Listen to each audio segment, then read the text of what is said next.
Senior सहाफ़ी और तजिया कार जावेद चौधरी के मुताबिक मेरे एक दोस्त गुजरांवाला में रहते हैं, कारोबारी और मुखलिस है। ये चंद बरस कबल अपनी बेगम के साथ वीज़ा लगवाने इस्लामाबाद आए। ये टिकट ख़रीदने के लिए ब्लू एरिया में किसी ट्रैवल एजेंट के पास रुक गए। टिकट में वक्त था, चुनाचा बेगम ने कार की चाबी ली और बेकरी से केक लेने चली गई। वो ड्राइविंग की एक्सपर्ट नहीं थी, लिहाजा वो गलती से रॉन्ग साइड से सड़क पर चढ़ गई। सामने से लैंड क्रूज़र आ रही थी, ड्राइवर की तवज्जो सड़क पर नहीं थी। एक्सीडेंट हो गया, अल्लाह ताला ने करम किया। दोनों गाड़ियों की स्पीड कम थी, लिहाजा किसी किस्म का जिस्मानी नुकसान नहीं हुआ। लैंड क्रूज़र के मालिक ने पुलिस बुला ली। बेगम ने घबरा कर खावंद को फ़ोन कर दिया। मेरे दोस्त भी भागते हुए सड़क पर पहुंच गए। मेरे दोस्त की गाड़ी बुरी तरह कुचली गई थी। केस वाज़ेह था, गलती भाभी की थी। लैंड क्रूज़र का मालिक और पुलिस दोनों ने मियाँ बीवी का घेराव कर लिया। पुलिस का कहना था आप लोग भी हवालात में बंद होंगे और आपकी गाड़ी भी। मियाँ बीवी ने मिन्नत समाजत की, मगर पुलिस और मुद्दई ना माना। मेरे दोस्त के कज़न उस वक्त सेक्रेटरी दाखिला थे। दोस्त ने मजबूरन कज़न को फ़ोन कर दिया। कज़न ने आईजी को फ़ोन खड़का दिया और आईजी ने फ़ौरन मौके पर मौजूद पुलिस एहलकारों को कॉल कर दी। इसके बाद क्या हुआ ये आप मेरे दोस्त की ज़बानी सुनिए। पुलिस हम दोनों मियाँ बीवी पर चढ़ी हुई थी। सब इंस्पेक्टर मेरी बीवी को बार बार कहता था, बीबी क्या आप अंधी थी, क्या आपको नज़र नहीं आ रहा था? आप वन वे की खिलाफ वर्जी कर रही हैं। अगर आप जैसे पढ़े लिखे लोग ऐसे जुर्म करेंगे तो हम इन अनपढ़ों से क्या तवक्का रखेंगे। लेकिन फिर अचानक फ़ोन आया। सब इंस्पेक्टर ने फ़ोन सुना, एड़ियाँ बजाई। ओके सर कहा, फ़ोन बंद किया और सीधा मुद्दई के सामने खड़ा हो गया। वो देर तक लैंड क्रूज़र के मालिक को घूरता रहा, फिर बोला ये बीबी गुजरांवाला से आई थी। ये इस्लामाबाद की सड़कों और ट्रैफिक के बारे में कुछ नहीं जानती थी। तुम तो इस शहर के रहने वाले हो, रोज़ गाड़ी चलाते हो। क्या तुम अंधे थे? तुम्हें नज़र नहीं आ रहा था गाड़ी गलती से वन वे पर चढ़ गई है और तुमने दाएं देखा और ना बाएं इनकी गाड़ी ठोक दी। तुम्हारा जुर्म नाकाबिले माफ़ी है। और इसके बाद अपने मतहतों की तरफ मुड़ा और ज़ोर से बोला बंद करो इसको और इसकी गाड़ी को। फिर मुझसे मुखातब होकर बोला, ख्वाजा साहब आप बेफिक्र होकर जाएं, हम इससे निपट लेंगे। और मेरी हंसी निकल गई। मैं भी ये वाक़या सुनकर हंस पड़ा। मुझे यकीन है आप भी इस वक्त हंस रहे होंगे, लेकिन हंसी और मजाक के बावजूद ये वाक़या एक नंगी हकीकत है। ये हकीकत चीख चीख कर कह रही है हम किसी मुआशरे नहीं बल्कि जंगल में ज़िंदा हैं। जंगल का एक ही असूल होता है, वो असूल है ताकत। आप अगर ताकतवर हैं तो फिर मुल्क का हर कानून, हर इदारा आपके ताबे है। आप कुछ भी कर लें, आपको आम माफ़ी मिल जाएगी। लेकिन आप अगर कमज़ोर हैं तो फिर आप कितने ही राह रास्त पर क्यों ना हो, आप कितने ही अच्छे पढ़े लिखे और मुहज़्ज़ब क्यों ना हो, आप बहरहाल किसी न किसी हाथी के पाँव तले रोंदे जाएंगे। फिर कानून हो, इंसाफ हो, इज़्ज़त नफ्स हो या फिर एहसास हो, आप हर जगह मायूस और बेतुकीर रहेंगे। आप हर जगह से खाली हाथ वापस लौटेंगे। हम रोज़ मुल्क के किसी न किसी कोने में ताकत और ताकतवरों के अमली मुजाहरे देखते हैं।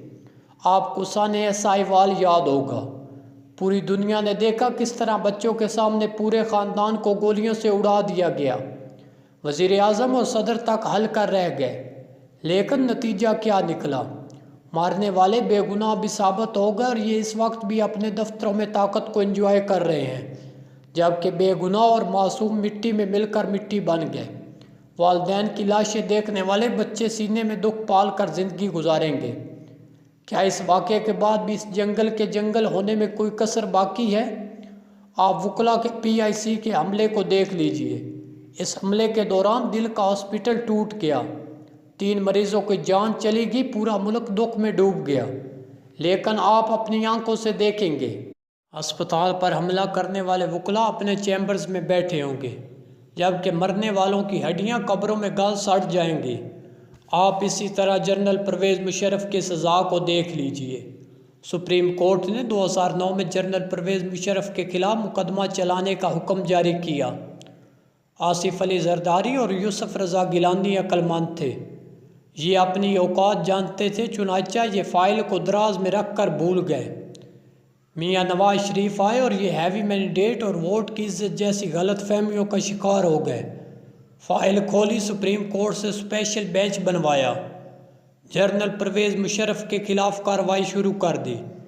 میاں نواز شریف جنرل پرویز مشرف کو سیاستدان اور سابق صدر سمجھ بیٹھے تھے۔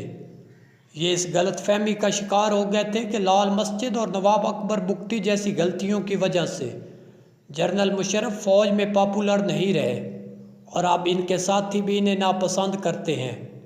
لیکن فائل کھلنے کی دیر تھی، میاں نواز شریف کی غلط فہمی دور ہوگی۔ اس کے بعد کیا ہوا یہ اب تاریخ ہے۔ اگر آج خوابوں اور غلط فہمیوں کی دنیا سے نکل کر چند لمحوں کے لیے حقائق میں آ کر دیکھیں تو جنرل پرویز مشرف کا کیس بھی ہماری آنکھیں کھولنے کے لیے کافی تھا۔ Pakistan Peoples Party general Pervez Musharraf کو محترمہ بے نظیر بھٹو کا قاتل بھی سمجھتی تھی۔ آپ پارٹی کی عادت کی پچھلے سالوں کی تقریریں نکال کر دیکھ لیں، یہ لوگ آپ کو ہر جگہ پرویز مشرف کا نام دیتے دکھائی دیتے تھے، اور پیچھے رہ گی نون لیگ تو یہ جنرل پرویز مشرف کا مقدمہ لے کر عدالت گئی تھی۔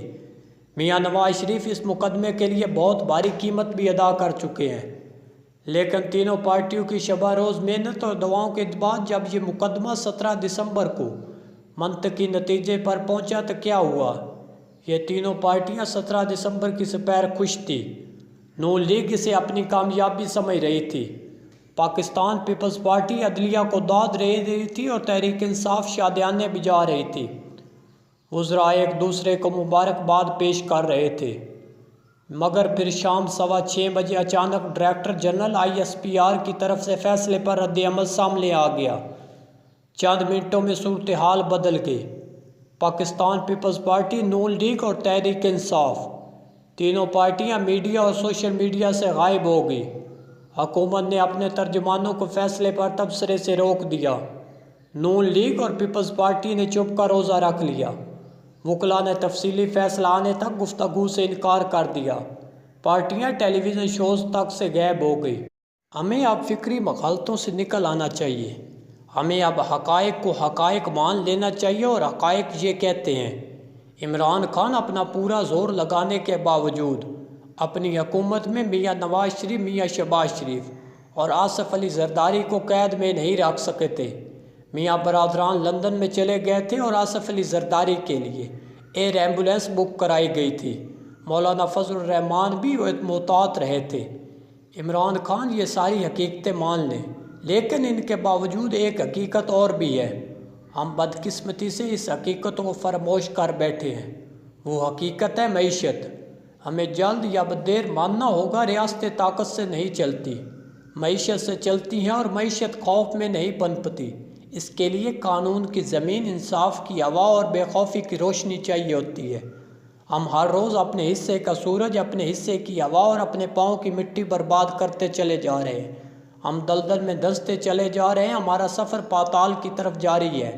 ہم روز اس کی سپیڈ بھی بڑھا دیتے ہیں، مجھے سمجھ نہیں آتی ہم آخر کرنا کیا چاہتے ہیں۔